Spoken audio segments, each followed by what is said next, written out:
Okay, welcome to this explainer. Today we're going to break down how one single, historic football match played way back in 1967 basically rewired the sport's entire tactical landscape. We're diving deep into the European Cup final. And as you'll see, this wasn't just a game between two clubs, it was a massive, thrilling clash of completely opposite ideologies. Right off the bat, the big question we're answering today is this. How exactly did a team of local boys manage to absolutely dismantle the most feared defensive machine in football history? It's your classic David versus Goliath story. You've got cold, calculated defensive pragmatism squaring up against joyful, high-energy attacking romanticism. So let's start by introducing the terrifying Goliath of our story, the master of Catenaccio, Helenio Herrera, and his legendary team, Grande Inter. Now, Herrera's tactical masterpiece was a system known as Catenaccio. Think of it as a highly defensive, impenetrable fortress. He used a super rigid 5-3-2 formation with four guys strictly man-marking the opposition and a central sweeper mopping up everything at the back, a role his captain, Armando Pichi, played perfectly. But look, it wasn't just about parking the bus. The whole system relied on lightning-fast, ultra-efficient counterattacks. Herrera actually believed the ball traveled best when you touched it as little as possible. And it worked. It made Inter a disciplined juggernaut that basically frustrated the life out of everyone in Europe, snagging them 2 consecutive European Cups right before this final. The thing is, Herrera was so far ahead of his time, and his methods were incredibly intense. He was squeezing every single drop of focus out of his squad. He was big on psychological motivation. He's the guy who famously pushed the idea that 10 players actually play better than 11. He essentially pioneered mobilizing the home crowd as a 12th man. Plus, he brought in super strict dietary rules and banned smoking and drinking, which, let's be honest, was absolutely unheard of in the 1960s. He even had club staff doing bed checks on the players. Oh, and he invented the retiro, basically yanking the team away to isolated country hotel retreats starting on Thursday just to prep for a Sunday match. Like I said, intense. Standing directly in the path of this Italian machine were the challengers from Glasgow, Jock Stein's Celtic. These guys were our David, the ultimate underdogs. We're talking about a squad made up entirely of local boys, literally all born within a 30-mile radius of Glasgow, Scotland. And unlike Inter, Celtic played with this relentless, high-energy attacking spirit. Under their manager, Jock Stein, they came into this final riding a wave of incredible momentum. They had just swept all their domestic trophies in Scotland, playing a brand of football built on attacking flair, pure pace, and fluid overlapping fullbacks. For Celtic, it wasn't just about winning. They wanted to put on a show and entertain the masses. Which brings us to this massive clash of philosophies, pragmatism versus romanticism. Because really, this final was a battle for the very soul of the sport. You honestly couldn't find two teams more polar opposite than these two. It's like night and day. You've got Inter's suffocating, cynical block, that defensive Catenaccio, totally rigid, pragmatic, just waiting to hit you on the counter.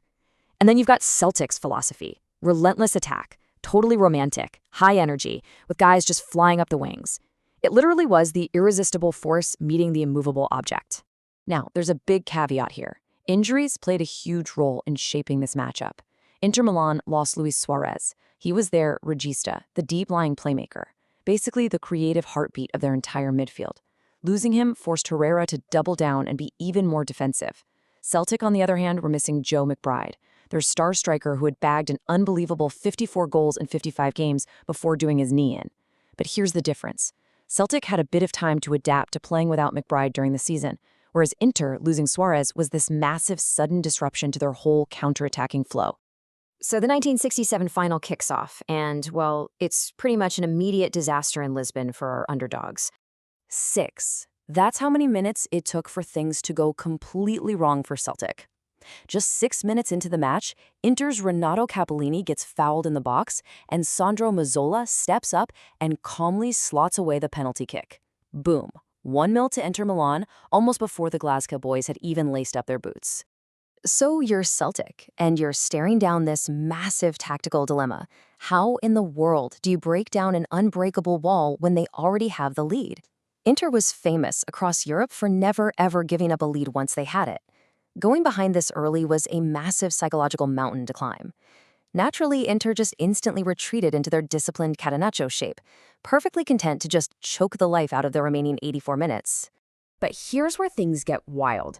Celtic sets out to break the Italian wall through sheer statistical domination. Instead of just giving up, Celtic did the unthinkable. They basically pinned 9 Inter players entirely inside their own penalty box. Jock Stein had actually said before the match, "Win or lose, we want to make the game worth remembering," and man, did his players take that to heart. Trailing against the best defense on the planet, they just unleashed wave after wave of attacks.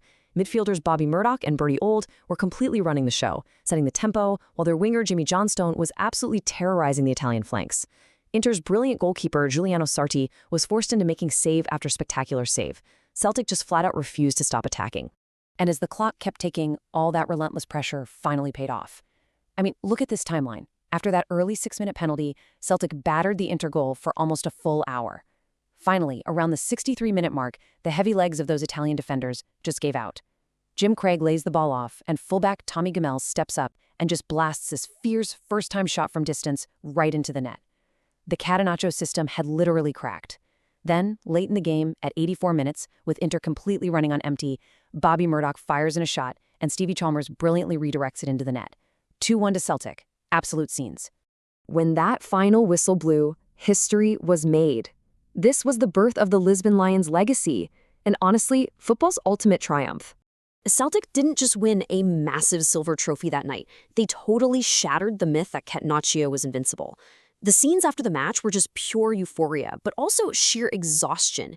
It really highlighted the crazy physical and emotional toll it took to break down Inter's machine. There's this famous moment where an exhausted Bertie Auld is shouting down the tunnel to his goalkeeper, and he goes, "What are we, son? We're the greatest. That's what we are, the greatest." It was just this brilliant, triumphant, primal roar for attacking football. And the shockwaves from this game were felt everywhere. The legendary Liverpool manager Bill Shankly actually sought out Jock Stein in the dressing room afterwards and just looked at him and said, "John, you're immortal." He hit the nail on the head. That single win cemented Stein and his squad of local Glasgow boys into the eternal pantheon of sports history. They proved to everyone that courage, flair, and just an unwavering belief in attacking football really could dismantle the most cynical and rigid defensive systems out there. Which brings us to the end of this explainer. And I want to leave you with a bit of a provocative thought to chew on. By proving that attacking flair could conquer pragmatic defense, did the Lisbon Lions fundamentally save the soul of the beautiful game? Think about it. Without Celtic's unrelenting courage back in 1967, managers all over the world might have just copy-pasted Helenio Herrera's highly effective but deeply defensive blueprint. It could have radically altered the high-pressing attacking football we all love watching today. It's definitely a fascinating what-if to ponder. All right, thanks so much for diving into this incredible piece of sports history with me. Keep exploring, keep learning, and as always, keep asking the big questions.